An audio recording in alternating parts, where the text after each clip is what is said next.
All right. Well, I've been wanting to make a video and say a few things, and I think I'll go ahead and share a little bit right now. It's just a lot of stuff on my mind, and I feel like I could put it out really, really quick, hopefully. I saw a rabbi today on a LDS Facebook channel. He stated he wasn't LDS, but he was very disappointed in how the church responded to the attack in Israel, and compared it to the September 11th attacks and how the church, Gordon B. Hinckley, responded to that.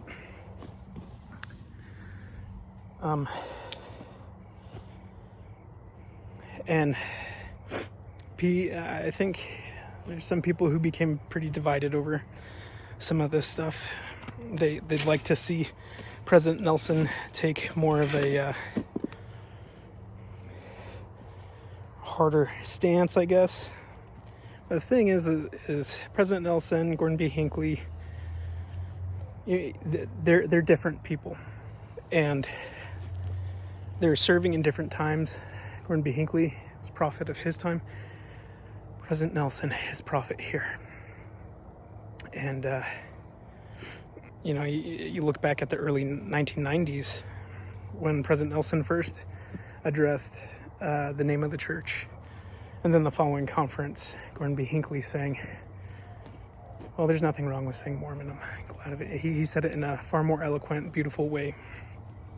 But, and President Nelson recognizes authority. But there's different styles, different communications, different times. And there is a time, a day, an hour, a year appointed when all these things shall be. I personally believe that this is the beginning of that last battle. Well, technically, I feel like the spiritual battle has waged on since the restoration, since the first vision, and there have been a chain of events where it is segmented in meaningful numerical patterns and sequences that I think demonstrate that the Lord's hand has been in this the entire time. Today the FBI announced that, hey, let's be cautious, let's be weary of at-home copycat terrorist attacks. Copycat. It's funny because when I received my counterterrorism training, just as a state trooper, it very, brief, but the biggest threat was white male constitutionalists, which I had never seen other than arrogant. And you had the Emmett Bundy thing. I've met him. I get where he's coming from. I wouldn't do things the same way. But I get it. I wouldn't do that, what he did. I think it was, we're not talking about that. But copycat stuff. So immediately when he said that, the first thing that came to my mind was, oh, this is an announcement to do this. It's kind of like a, hey, we don't want to see those copycat things, all right?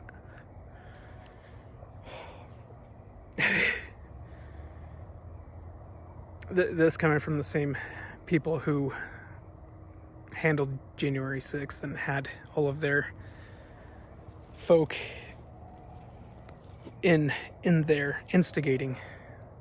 I think it's causing it, like it would not have excited to that point without them.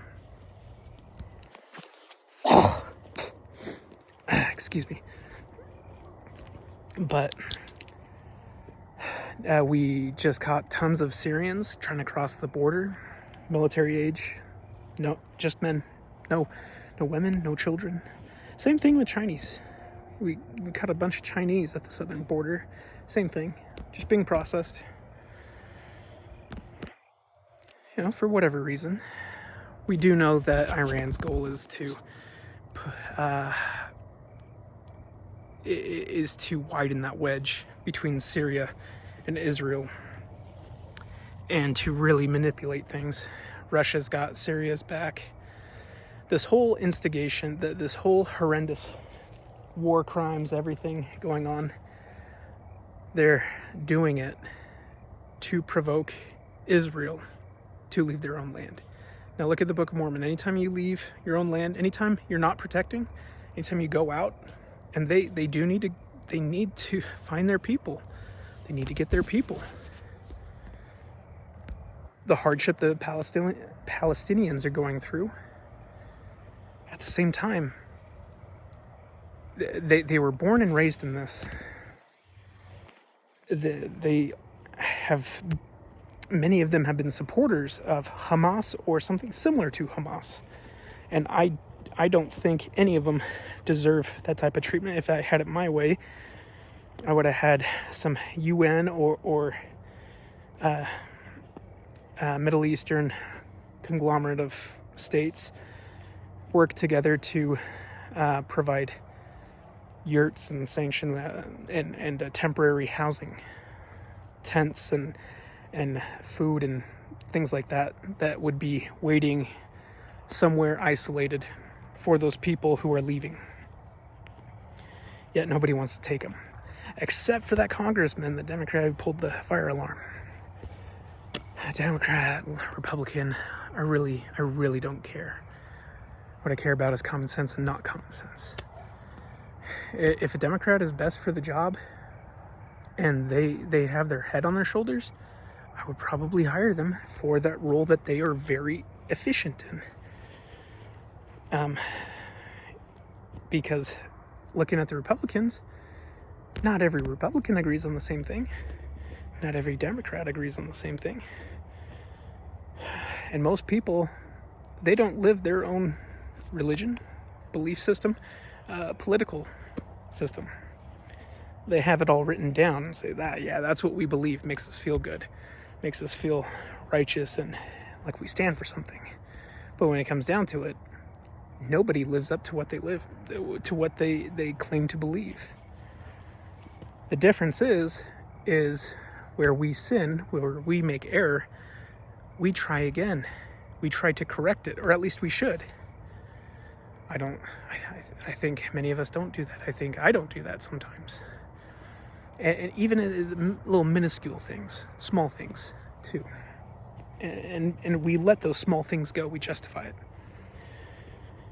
And in reality, I think a lot of our arrogant correction of other people's actions and our verbiage and what we do say to others is probably far more damaging and damning to ourselves and damaging to them than the very thing that we're trying to correct.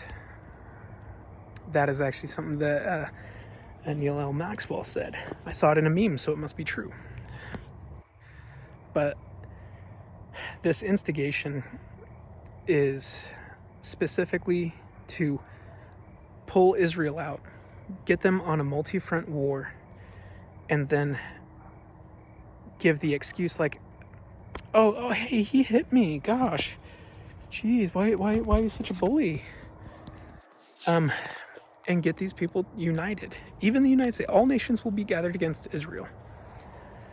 We funded both sides. Yeah, our hands are in it. Our own intelligence agencies are compromised. They've been compromised for so freaking long. There's lots of really good people who go into it and want to do well. But no, it's the administrators. It's always the freaking administrators. All right, forgive me. The point I want to make is they're warning of copycat attacks here. People here are going like, oh yeah, we got it. honestly, I'm not. If things happen, I'm sure that they would. We had that Boston bomber who did his own thing. Why wouldn't there be copycats who try and copy and do that here? But ultimately, this is their only safe haven. All these armies coming across, the difficulty they have is they can't sustain themselves. They've got, leftover equipment from Afghanistan, which is good, leftover MREs, food, stuff like that. They do some pretty crappy things for their food, but they're not sustainable unless it's provided for. Not to say it won't happen, because the ultimate goal that they have is to combine people in these unities. And remember, the UN just met. The UN just met and said, all right, peace. All right, we have a 7-year peace deal going. All right, yeah, right. All that really means is, oh, you're aligned with that person, you're aligned with that person, you're aligned with that person. If that person goes to war, we all go to war. And that's ultimately the goal. So, draw them out of the Holy Land. And one thing I wish Benjamin Netanyahu would stop talking about is the freaking democracy. Our democracy, our weapons, and our allies. I get it. You're a freaking politician, but you are the prime minister, master commander of the Holy Land.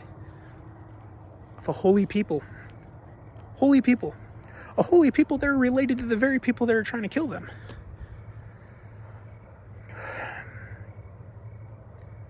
So closely related. Just a difference of ideology, manipulation, confusion. Now, these are some of the signs that nobody talks about the second coming. We've seen the other signs. And when Christ says, in this generation, and we've heard this a billion times, Joseph Smith also says within this generation. What does that actually mean? Well, in the New Testament, the Septuagint version, the way it's understood or interpreted is in a generation that is just like this. In a generation where the truth is set before them and they cannot see it. They're blind to it, and they destroy the very thing. One thing I've been saying for the past few years is that our generation, our people, the time that we're living in, is just like the time of Jesus, where the voice of the people would call out Barabbas. They will choose Barabbas over Christ and set them free. Democracy. Talk about how the Lord has preserved you. Talk about how you are a holy people. How the Lord will protect you.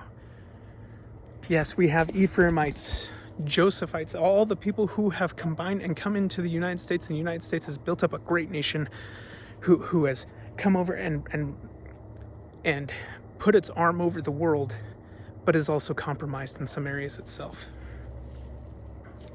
We'd be there as a protector, yes, but at the same time, it is the Lord. If our church was gone, if the Church of Jesus Christ of Latter-day Saints was extinguished from this country, this nation, this planet, and anything, the world would be lost. And that's a hefty thing to say. It's an accurate thing to say. It's been stated by people who have authority. So, was it 1 Thessalonians 5:11 or something? I can't remember. 11:5 says, dispute not prophecies. Dispute not the prophecies. The other thing nobody talks about is the confusion, the generation. We got the generation, the confusion, but ultimately the Lord will do nothing but what he revealed unto his servants the prophets in Amos. Joseph Smith clarified that. He will not do anything until he tells his prophet. The prophet will warn the people. And not directly, but he will tell his prophet. And the prophet will give us the very things that we need to be prepared. There is nothing more that a prophet could have spoken to us over these past few years that could have prepared us more for what we're experiencing.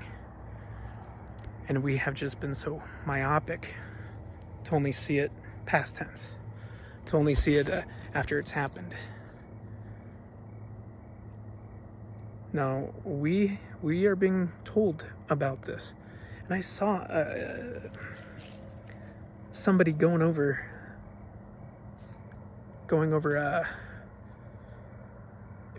like a survey. There we go. Who thinks that this war is the end time war?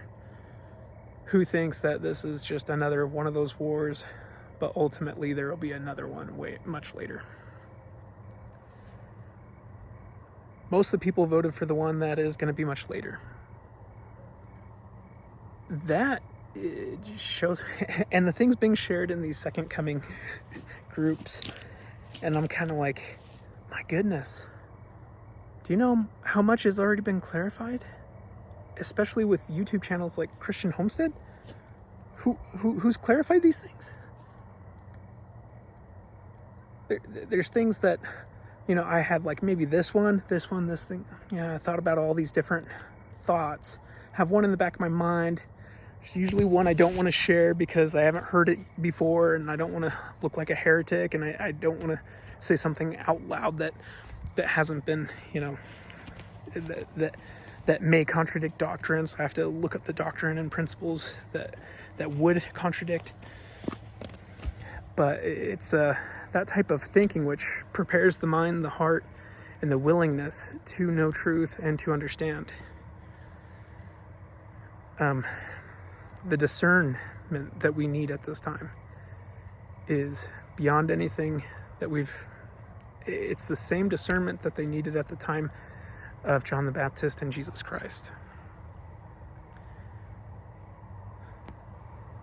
We know that the Jews will be overrun, half the city will be destroyed, and that they will find peace and safety on Mount Zion, that the Lord will come down. And the thing is, in Revelation, Richard Draper goes over and gives links to the symbols and the meanings of these symbols in the book of Revelation. But then we go back and forth to whatever fits us best. We say, okay, we're going to literalize these years, days, and months. But this other one, we're not going to. And when has there ever been a prophecy playing out where the majority of the people actually recognized it? The original 12 apostles, 11 apostles, 12. They didn't recognize what was going on. They didn't recognize everything. They recognized some things. But the Lord still came back, still taught. And we have to understand that there's so many misconceptions that we have, and that there's many things that do play out that perhaps we did not have the spiritual eyes to see. And there's many of us who feel like we are witnessing these things and are seeing these things, and the things that people are actually waiting for, they're like, oh no, that has yet to happen. Or, oh my gosh, what bothers me, the gospel lessons, that guy, I love him. He does great. He's wonderful. The second coming is not some far off thing. And my goodness, the justification that Gordon B. Hinckley, when he said that prophecy is fulfilled, I believe, sometimes you have a pilot hole that you drill sometimes before you drill an official hole. And I feel like that happens with prophecy.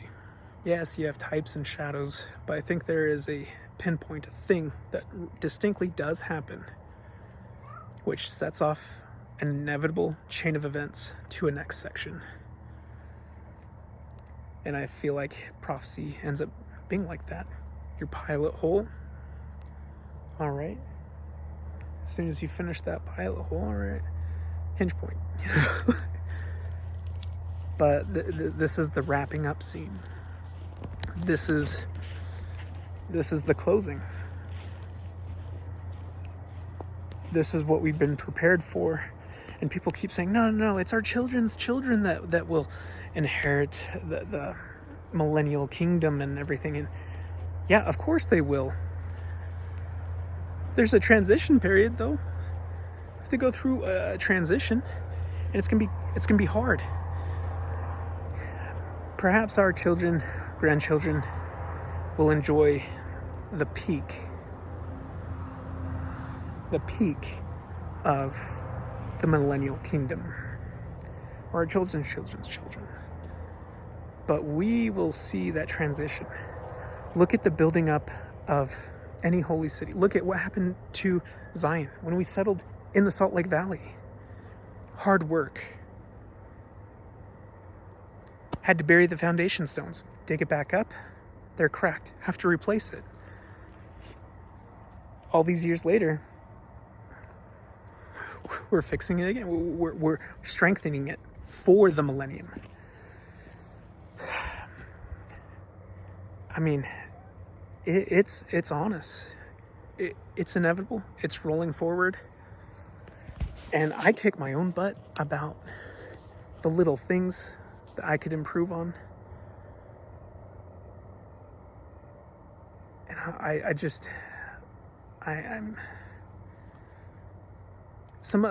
part of me gets upset with myself, upset that other people can't see that, but see the signs. But at the same time, we have different gifts, different talents, and maybe that's one I have to an extent, but it came off of listening and learning and reading and studying and praying, wanting to know, and then enduring through the skepticism. I have gotten the weird look for so long about, like, anybody who knows me knows that one of the things I say a lot is, hey, Jesus is coming.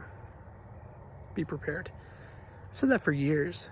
People just like, okay, he's one of those guys. He's one of those guys. Yeah.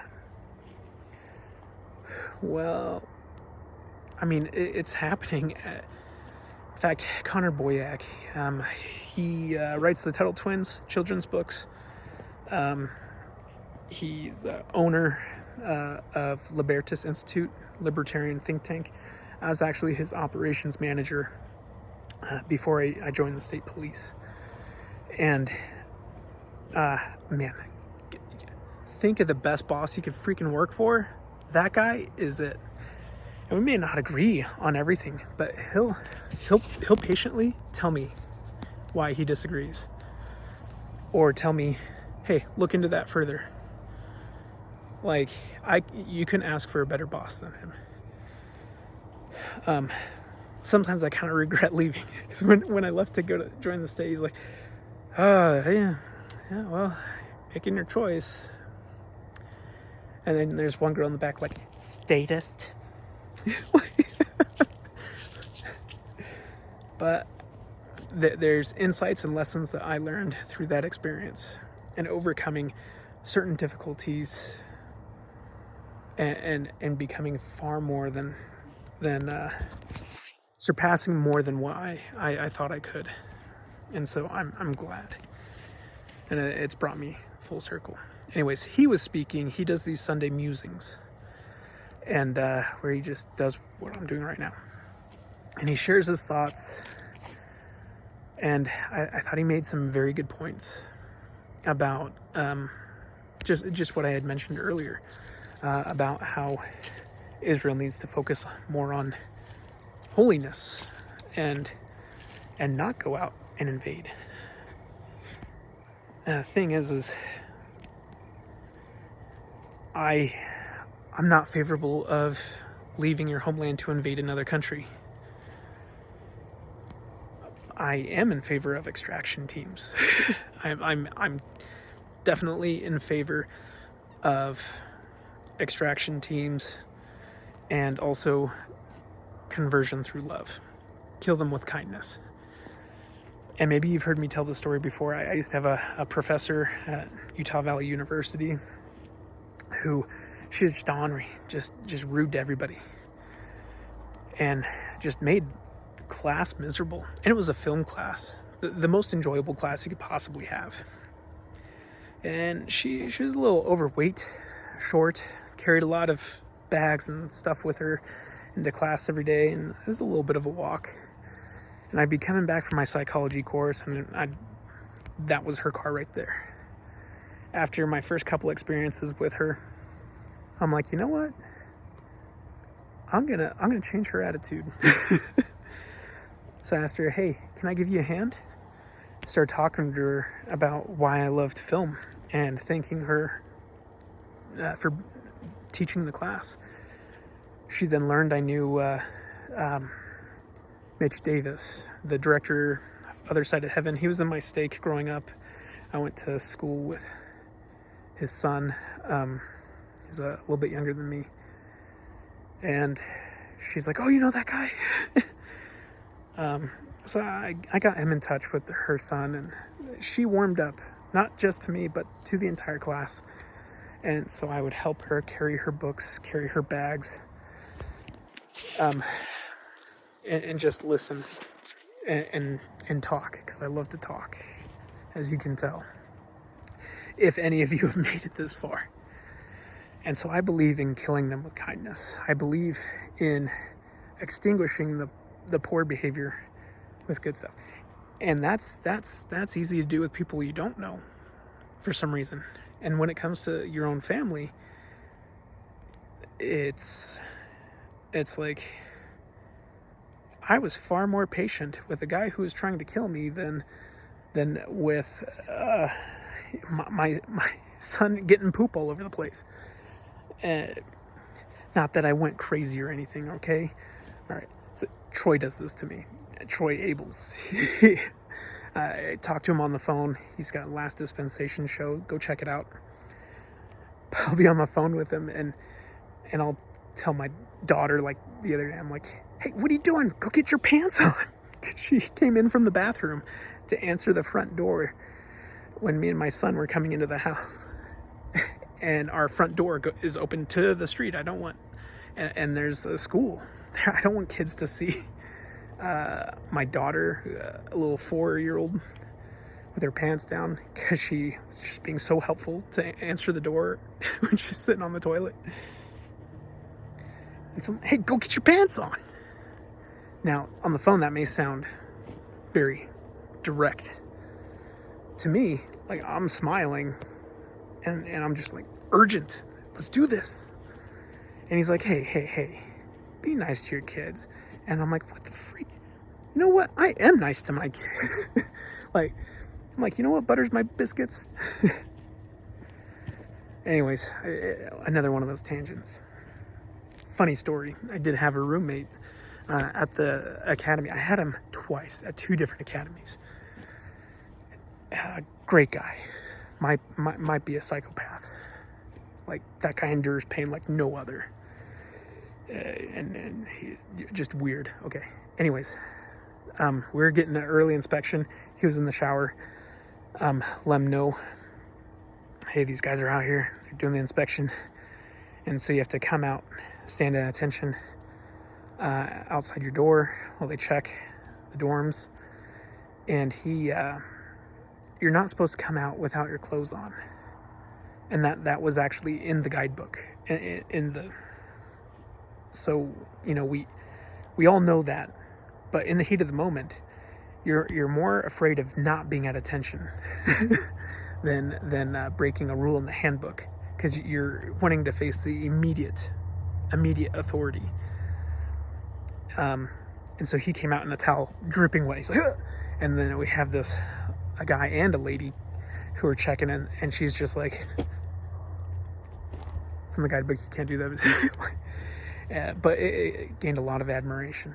Anyways, just coming to the door without clothes on. Oh, don't even get me started on the freaking mission. Whew. Anyways, yes, I think Israel is in an awful spot. I think there's a significant opportunity for the nations of the world to provide some humanitarian aid to an isolated location for people who are fleeing Gaza. Fortunately, that may be usurped by their very own terrorists who are trying to stop them from fleeing. And ultimately, the best way to win people over is with peace and love, just like President Nelson has said. And if there is an uprising out here, look at the stuff that's happened in Azerbaijan when their leaders came over to Salt Lake, met with President Nelson, and they said, President Nelson said, "You can consider us a friend." And they just appreciated everything. The thing is the nations of the world who desire peace, they know who we are. The people who even are, through their governments, their countries, associated with warmongers, there are people within those nations who know who we are, that we desire peace, and that it's obtainable, and that we're willing to pursue it. And that there are others throughout the world who value peace. And that is us, the saints. Not Mormons, saints. Made white, made pure through the atonement of Jesus Christ. And this is very close. It's obtainable. And everything we do now means so much more in the future. Every action, we are being watched. We are being observed. Angels are among us. They are watching over us. Go to the temple and receive additional support. Understand the covenants you make. Know who you are. And prepare to receive the Savior. Thank you.